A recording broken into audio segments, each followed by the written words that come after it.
This is a Flying Cow production.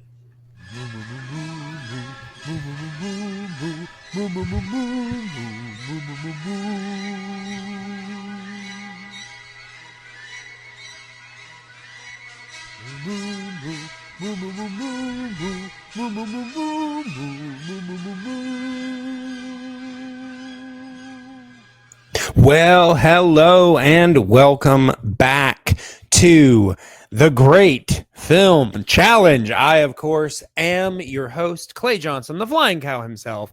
And here with me today, as always, is my nephew, Aaron. Aaron, how are you today, sir? Hi, I'm good. You still tired? I don't think so. Yeah, I don't feel tired. All right.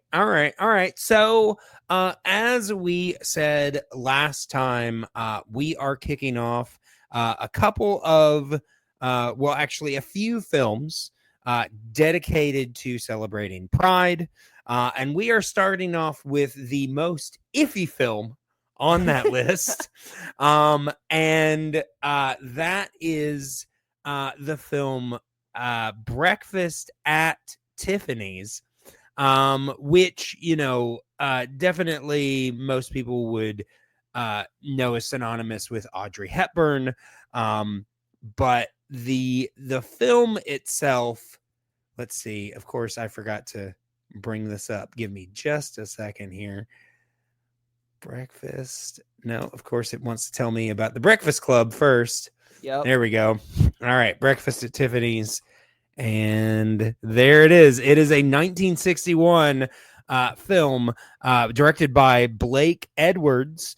And it is based on a 1958 novella by Truman Capote and stars Audrey Hepburn, George Peppard, and Buddy Ebsen, Martin Balsam, Patricia Neal, and Mickey Rooney. We'll talk about that.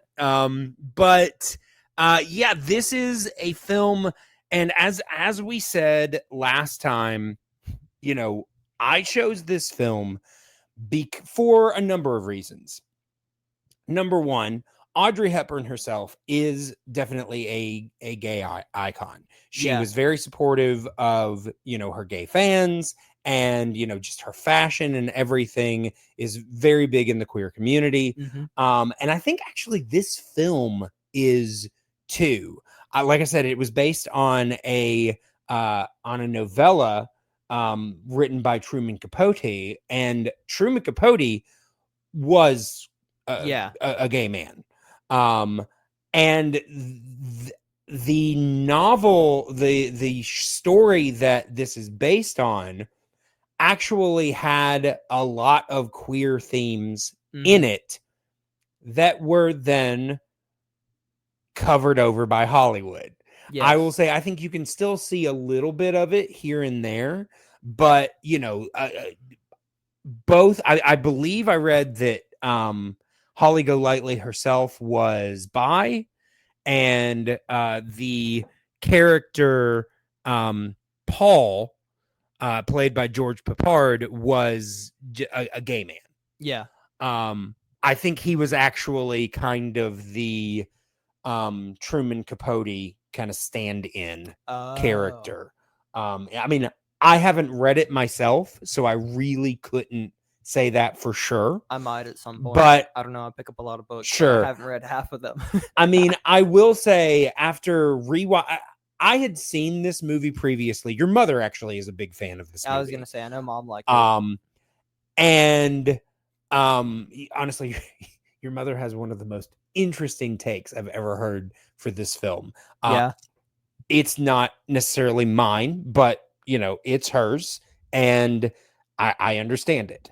But this film, without the queer subtext in it, it's an interesting film. I will just say that. First of all, I do want to apologize because we follow up our one film that we got to do tributing as a tribute to AAPI month, and then we follow it up with a film that has one of the most offensive Asian characters ever put on film. That killed me. It's so bad. What did you say? I don't even remember what you said. I told. Okay, so this is and this itself. is the term that is attributed to this type of, I mean, this was happening all the time at this point in time. Horrible. Because Asian actors were considered not bankable. Wrong. We just saw a film that comes out, barely 2 years 12 later. No, 73. So and this is 61. Yeah. But still 12 years later with a highly bankable Asian star. It was always bullshit, but still, that was always, and even today they'll say things like that. Exactly. That women or people of color are not bankable. They are. You just have to give them the same attention that you give to white shits. Yeah. It's just it's just, it's ridiculous. It's racist is what it is. But yeah, so rather than, and there were films where they would cast Asian actors or people of color and things like that, but they were always like very small parts, maybe one or two lines. I guess this one was just too big, had too many lines. So they decide to cast Mickey frickin' Rooney. Yep. And put him in. But he sounds like a white man. Oh, yes. He's definitely a white fan, and put him in. And apparently Aaron had never heard this term before. I think I shocked him. The term is yellow face. I've heard blackface.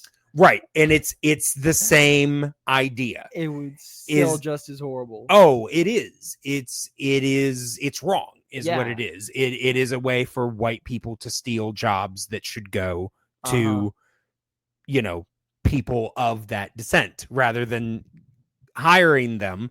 They, made people up, in a highly disrespectful fashion. Yes.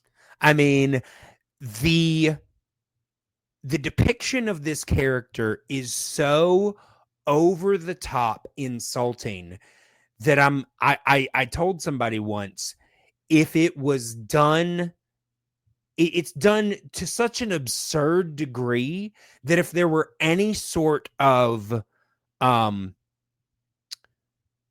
if they were doing it with any sort of understanding of what they were doing, it could almost be used as a commentary.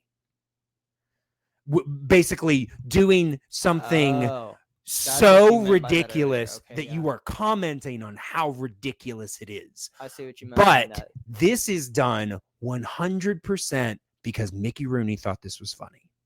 Because so the actor got to decide. I am putting this on. I don't know if they've ever talked to Mickey Rooney about this. There probably is some interview, but I'm projecting a little bit. But I will say, to me, I think Mickey Rooney thinks this is funny. That's horrible. I think that the producers think that this is funny. I will say I'm not 100% convinced that Blake Edwards thinks this is funny, because Blake Edwards was actually pretty progressive for his time. Is that like the director? Or? Yes. Okay. Yeah. But he did work a lot with Peter Sellers, and Peter Sellers also did this kind of thing a lot. Oh. So he might be in on it as well. But yeah, it's so ridiculous that it's almost commenting on how ridiculous it is. Yeah. But it's not, unfortunately. It's completely buying into what it's doing. But aside from racism. Yes, aside from that, you have this story, just to kind of give people the basics of it. Basically, the character of Paul moves into this apartment building. One of his, I think is she upstairs? Yes, upstairs. His upstairs neighbor. Upstairs neighbor. They must have given me She, the key to upstairs because I couldn't get into the downstairs. yeah. His upstairs neighbor is a woman by the name of Holly Golightly, played by Audrey Hepburn, and she is a force of nature. She is just all over the place, but in a way, I will say this is a very early incarnation of what is known now as the Manic Pixie Dream Girl. Which was, I will say, this one in some ways is a little bit more realistic. I think they with the ending, but the ending was forced on them. We'll talk more about that later. But this film, like I said, she's all over the place. And the Manic Pixie Dream Girl was basically the idea of this fun, whimsical girl that came into your life and just fixed everything. And basically she was there to help the protagonist. Yeah. She was a little broken, but she was just broken enough for the protagonist to be able to fix her. Like I said, male fantasy out the wazoo. Yeah. I think that Holly is a little bit more beyond, because I don't think that Paul can fix her. Yeah. I don't think that it, and I do think that we see glimpses of a bit more autonomy on Holly's side, that I don't think that she is the perfect depiction of this, but I do think that she definitely kind of fits into that mold a little bit. But yeah, the film continues on as we kind of see them progress in their friendship. And in this version of the story, they really wanted it to be a love story, even though it really shouldn't be. Yeah. I mean, I don't know anything about the book, but yeah, I don't know what it was. Something about the movie. I wouldn't say it went over my head, but it was definitely difficult to filter and some parts process. But I will say this is a difficult movie to get your head around. Yeah. Because there are so many.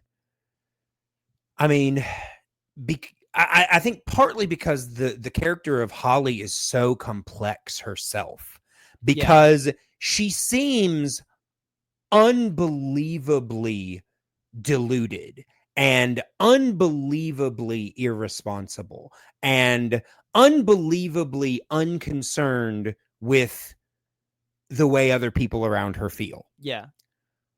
I will say, though, I've known people like Holly. Now, not to the extent that she is, but I've known people that remind me of Holly. Yes. So much. And I can understand how people like her could be seen as cold or self-consumed or unfeeling or things like that. That's usually, though, from the perspective of guys who, like Paul in this version of the story, this always happens with this type of girl. Yeah. And especially this speaks to kind of the mindset of just women at the time. Women were to be owned, and controlled and kept. Yeah, married, shipped home, never leave. Right, and that is what every man in Holly's life wants to do to her. Yes. And she just knows, even though she likes them, she knows that's not who she is. She knows she's not built that way. She has Buddy Ebsen plays her husband. Now, I will say, in today's point of view, that relationship itself was messed up. Yeah. Because he married her at 14 after raising her, basically. Okay, calm down, Elvis. Yeah. Yeah. And then when she just up and leaves, he's like, I don't know why she left. We had a good home. She didn't have to do nothing. And I'm just like, maybe she didn't want to be kept by you. That's crazy. Yeah. I wonder why. Yeah. I mean, I will, obviously the character is meant to seem sympathetic. And I think that you could have done that if maybe she had been, number one, not partially raised by him. And number two, maybe in her 20s or something like that. It would have rung a little truer.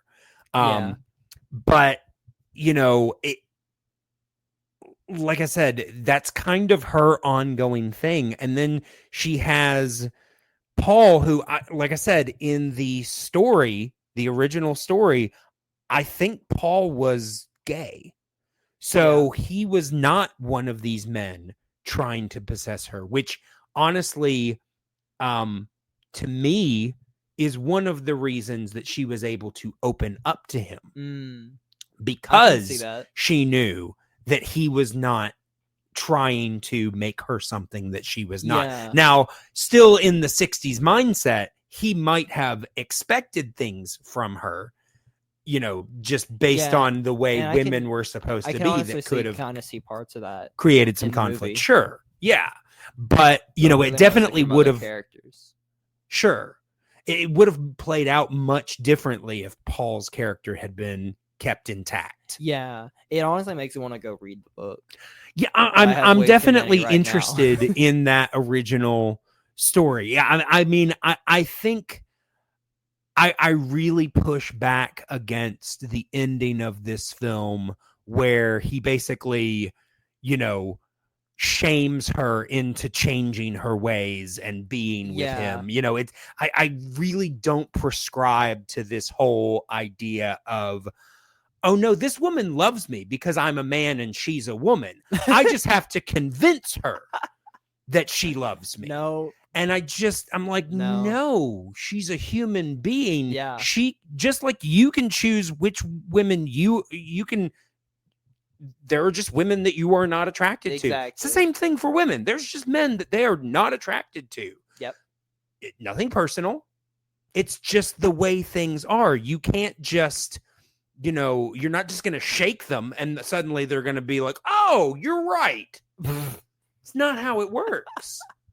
No. And so I really kind of push back against the ending of this, but honestly, I think the strength of this film, I found myself really drawn to Audrey Hepburn's portrayal of this character. I think she's great as Holly. I did too. I don't remember what else I've seen her in, but I think she was just a generally good actor, and especially with Holly. Yeah. Oh, yeah. I mean, I think she did a really good job portraying a character that had to be way neutered from what she was, because I'm pretty sure, and they kind of hint at it, and I mean the signs are definitely there, but they really skirt around the fact that Holly Golightly is supposed to be a sex worker. And the character of Paul in this version is a kept man. Yeah, he is basically living in this apartment that is owned by his sugar mama, and that is how both of them are able to live in the luxury that they do. Yeah.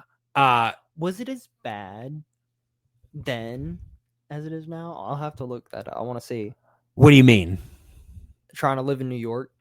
Like, just expense wise? Yeah. I mean, it's always been expensive. Okay. New York has always been one of the most expensive places to live. Yeah, I could honestly. Yeah, I mean, New York and LA, like it's almost. Say. Yeah, I mean, I will say they pay more out there because it is so expensive. It takes but a lot. Yeah, I mean, the kind of ideal thing would be to somehow work in New York and live in a place where the cost of living is normal. Normal. Yeah, Normal's my favorite thing. It sucks everywhere, but it's definitely better in some places than others. But yeah, I know you said this is a difficult film for you to talk about, but is there anything that you do want to highlight before we move forward? I like just the general oddity that a lot of the different characters had. Sure. Mr. whatever his name was that Paul kept talking to at the party. Oh, Paul baby. You're talking about. Honestly, I loved that character. His name was Berman? Well, it was OJ. Which but yes, OJ Berman. OJ Berman, played by Martin Balsam. Which honestly, we're actually going to encounter Martin Balsam in a later film because he is in one of my all-time favorites, 12 Angry Men, which is on this list because it belongs there. But I mean, they definitely missed a few that they should have hit, but they got that one right. But yeah, no, he was interesting. He's such an interesting character because he also is kind of like tethered to Holly. I was going to say, it's not some connection. He doesn't want to control her. He more just wants her to be able to do what she wants to do, which I found really interesting. But he's more of her benefactor than he is a friend. Yeah. I think the only other thing I can think of is I was like almost completely done and ready to just walk away when she pushed the cat out of the car. I was pissed. Sure. I mean, like, how dare you? I don't care what kind of insanely complex breakdown and rebuild you're having. You're not pushing that cat out of the car. I mean, do you get the symbolism of it? Yes. The idea was, she has this cat that she believes she doesn't own, really, the cat, and because she doesn't feel like she belongs. Exactly. Yeah. The cat is really her symbol of herself. And so by letting the cat free, she is in sense saying, I am also free of responsibility. I can do whatever I want. Yeah. I'm really interested in how the novella ended. And honestly, I'm interested in how the novella approached any of this, because I feel like they would have had to do a lot of restructuring here. I mean, I would imagine that possibly in the novella, Martin Balsam's character might have been like a kind of like Paul's benefactor. In that way, maybe he kept her for a time, but now he just kind of is making sure he doesn't really use her for that anymore, and just kind of is making sure that she's taken care of. Yes, kind of thing. But yeah, I mean, is there anything else that you want to talk about before we move forward? Not that I can think of. No. All right, then we will go ahead and let people know how they can contact us. So, of course, you can always contact us on our socials at The Flying Cow Pod. You can also email at theflyingcowpod@gmail.com. Make sure to check out everything that we have going on over there. And continuing in our Pride Month celebration, next week, we are going to be reviewing Brokeback Mountain, which I'm excited. I have not seen. Me either. You have. Oh, I'm sorry. I have seen. I was going to say, you have not. I haven't got seen that it. Mixed. Yeah, strike that. Reverse it. I have seen it. You have not. I'm excited, but I've heard about it. Yeah, and I want to see it. I will say I'm a little nervous about this one because it is a romance. But I feel like possibly the way that it's pitched might ring a little different for you. Okay. Okay, we'll just have to see. So come back next week, everyone, to see if Aaron absolutely detests this film because it's romance, or if he found something to like about it. But yeah, make sure to check that out. But until that time, moo.